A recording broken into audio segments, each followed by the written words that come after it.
साथ जुड़े भारतीय जनता पार्टी से, इकबाल अहमद जुड़ रहे हमारे साथ कांग्रेस पार्टी से और पूजा मिश्रा हमारे साथ जुड़ेंगी कुछ देर में समाजवादी पार्टी से। सौरभ जी, उन्होंने कही, वो कह रहे हैं कि जो बाबा साहेब का अपमान करते हैं वो मुझसे सवाल कर रहे हैं। इकबाल अहमद जी, आपका जवाब।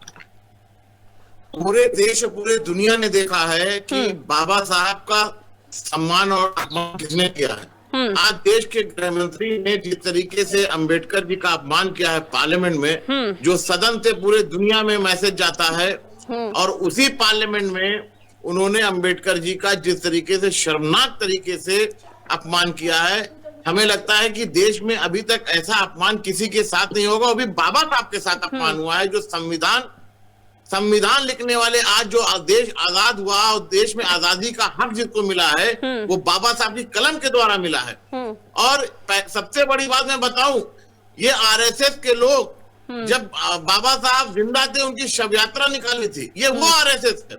आरएसएस और बीजेपी, ये वो कांग्रेस है जिसने बाबा साहब के खिलाफ दो चुनाव लड़ाए। पंडित नेहरू जी ने स्वयं बाबा साहब के खिलाफ चुनाव प्रचार किया और 2 चुनाव बाबा साहब को हराए। ये काम कांग्रेस ने किया। हमेशा बाबा साहब और संविधान के खिलाफ सरकार ने वो सौरभ जी, संविधान को बचाने की बात कर रहे हैं, हाथ में संविधान लेके चल रहे हैं, माथे पे संविधान चल रहे हैं कि बाबा साहब संविधान को बचाने की बात पूरी करने दीजिए। ताकत को रोकना है। आज सबसे ज्यादा अगर बाबा साहब को सम्मान दिया गया है, आदरणीय मोदी जी की सरकार में दिया गया, कांग्रेस ने हमेशा संविधान को सम्मान किया।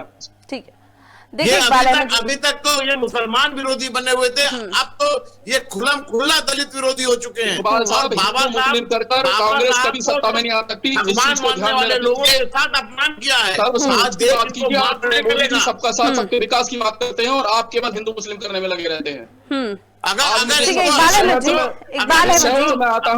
शहर से मैं आता हूँ, आज उसको दंगों की आग में झोंक दिया गया। सारा विपक्ष उस पर राजनीति कर रहा है।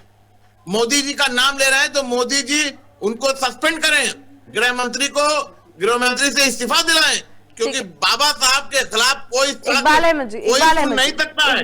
और बाबा साहब के खिलाफ अगर बोला जाएगा, और जो बोला गया है, सड़कों पे देश के लोग नजर आएंगे, सड़कों पर। इकबाल अहमद जी, एक और छोटा सा सवाल में आप एक सेकंड सौरभ जी कर रहे हैं, और सौरभ जी एक सेकंड, किसी सूरत में आप लोग कामयाब नहीं हो पाएंगे, इस बात को ध्यान रख लीजिए। ठीक है सौरभ जी, एक सेकंड। इकबाल जी, क्योंकि देखिए सेलेक्टिव पिकिंग का भी वो आरोप लगा रहे हैं आप पे। वो कह रहे हैं कि सिर्फ 12 सेकंड का क्यों उठाया। उन्होंने तो काफी कुछ बोला था। उन्होंने कहा पंडित नेहरू के समय की भी उन्होंने बात की थी, एज अ लॉ मिनिस्टर बाबा साहब को रिजाइन करना पड़ा था, उसकी भी उन्होंने बात की थी। सेलेक्टिव पिकिंग क्यों की आपने? वो 1 घंटा बोले चाहे 2 घंटा बोले, लेकिन बाबा साहब का अपमान हुआ है, इस बात को मानना पड़ेगा। अपमान हुआ है। बाबा साहब का अपमान जब हुआ था इस देश में, बाबा साहब का जब अपमान हुआ था, जब 1984 में सिख दंगे हुए, राहुल गांधी बाबा साहब का नाम लेते हैं, थोपा गया। अगर किसी बाबा साहब का अपमान जब हुआ, जब पंडित नेहरू जी ने स्वयं को सवाल कर रही हूँ सेलेक्टिव पिकिंग पर, सिर्फ 12 सेकंड क्यों उठाया गया?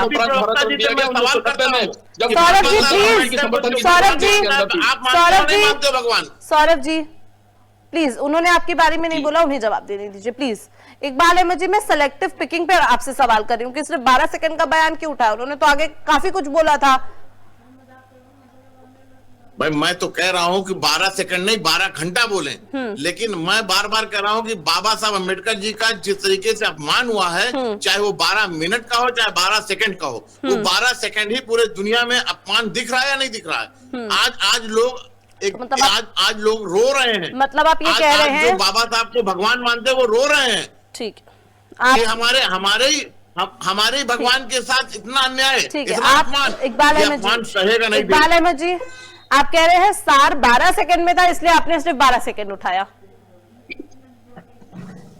मैं कह रहा हूँ अपमान चाहे जितने सेकंड का हो, उसमें अपमान होता है, चाहे वो 12 सेकंड का हो चाहे 12 घंटे। सौरभ जी जवाब दीजिए। होना वो कह रहे हैं ये होना ही नहीं चाहिए था, चाहे 12 सेकंड का हो। ठीक है सौरभ जी, वो कह रहे हैं 12 सेकंड। ठीक है इकबाल जी, सौरभ जी जवाब पूजा शर्मा जी की तरफ।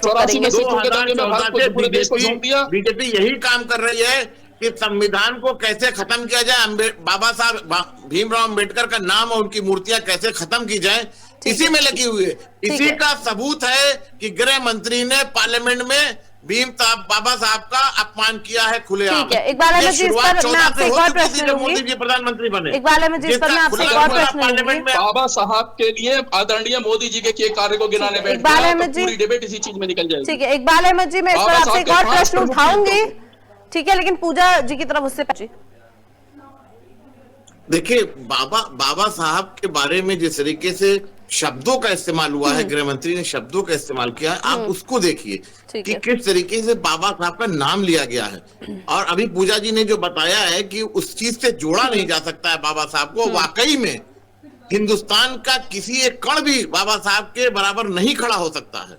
और उन्होंने उस चीज को बराबर करके मतलब उनको नीचा गिराने की कोशिश की बाबा साहब को। ये बहुत तकलीफ हुई है पूरे हिंदुस्तान को कि बाबा साहब कितनी बड़ी हस्ती हैं और उनके नाम को उस तरीके से लिया जा रहा है जो कभी सोचा भी नहीं गया था। मतलब इस कान से सुनते हैं जब बाबा साहब का जो गृह मंत्री बोलते हैं तो मैं वॉल्यूम बंद कर देता हूं कि ये नहीं सुन सकता मैं। अब आप सोचिए कि कितनी तकलीफ और कितना दर्द है पूरे हिंदुस्तान को, एक एक आवाम को। और जो कहा जा रहा है राजनीति, तो राजनीति जब उन्होंने संविधान लिखा था तो उन्होंने राजनीति के बारे में भी तो लिखा संविधान में, तभी तो मोदी जी और गृह मंत्री आज उस पद पे बैठे हुए हैं। आज जो भी चीजें सबको तो मिली है, हक और हुकूक मिला है, वो बाबा साहब की देन है, जो हम आपकी टीवी पे बैठ के बोल सकते हैं और बोल रहे हैं। ठीक है सौरभ जी, अब दोनों के आरोप है